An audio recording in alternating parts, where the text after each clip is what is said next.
News 16 Kerala. തനിമ Kuwait 18ാം ദേശീയ വടംവലി മത്സരവും pearl of the school award ദാനവും ഡിസംബർ 6-ന് സംഘടിപ്പിക്കുന്നു. തനിമ കുവൈത്തിന്റെ ബാനറിൽ സാൻസിലിയ എവർ റോളിംഗ് ട്രോഫിക്ക് വേണ്ടിയുള്ള 18ാം ദേശീയ വടംവലി മത്സരം ഡിസംബർ 6-ന് അബ്ബാസിയ ഇന്ത്യൻ സെൻട്രൽ സ്കൂളിലെ ഓപ്പൺ ഫ്ലഡ് ലൈറ്റ് സ്റ്റേഡിയത്തിൽ ഉച്ചക്ക് 12 മുതൽ വൈകിട്ട് 8 മണി വരെ സംഘടിപ്പിക്കുന്നതായി ഓണത്തനിമ കൺവീനർ അറിയിച്ചു. തനിമ മുൻ ഹാർഡ്കോർ അംഗവും പരേതനായ രാജു സക്കറിയയുടെ സ്മരണാർത്ഥം രാജു സക്കറിയ നഗർ എന്ന് നാമകരണം ചെയ്തിട്ടുള്ള മത്സരവേദി മുഖ്യാതിഥി മുൻ കായിക താരവും കുവൈത്ത് സംരംഭകനുമായ സുരേഷ് കാർത്തിക് കാണികൾക്കായി സമർപ്പിക്കും.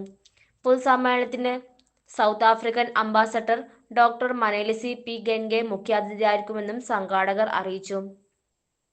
ഓണത്തനിമ convener Dileep D K, programme convener Babuji Bathery, Thanima office secretary Jinu K Abraham, Thanima general convener Jojimon Thomas, Thanima treasurer Rana Varghese, ഓണത്തനിമ ജോയിന്റ് കൺവീനർ കുമാർ തൃത്തല, ഓണത്തനിമ ഫിനാൻസ് കൺവീനർ ഷാജി വർഗീസ് എന്നിവർ പത്രസമ്മേളനത്തിൽ പങ്കെടുത്തു. അന്നേ ദിവസം കുവൈത്തിലെ 26 ഇന്ത്യൻ സ്കൂളിൽ നിന്ന് പഠനേതര വിഷയങ്ങളിൽ മികച്ച പ്രകടനം കാഴ്ചവെക്കുന്ന വിദ്യാർത്ഥികൾക്കുള്ള doctor Abdul Kalam pearl of the school award ദാനവും നടക്കുന്നതാണ് എന്നും സംഘാടകർ അറിയിക്കുന്നു.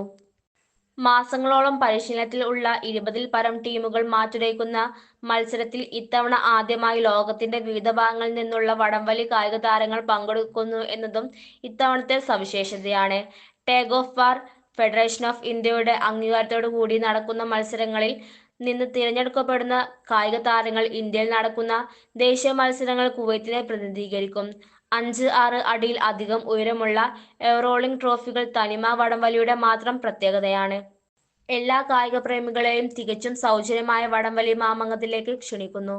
News 16 Kuwait. പക്ഷമില്ല, വിവേചനമില്ല. നേരിനൊപ്പം, നാടിനൊപ്പം, നാട്ടുകാർക്കൊപ്പം. News 16 Kerala channel.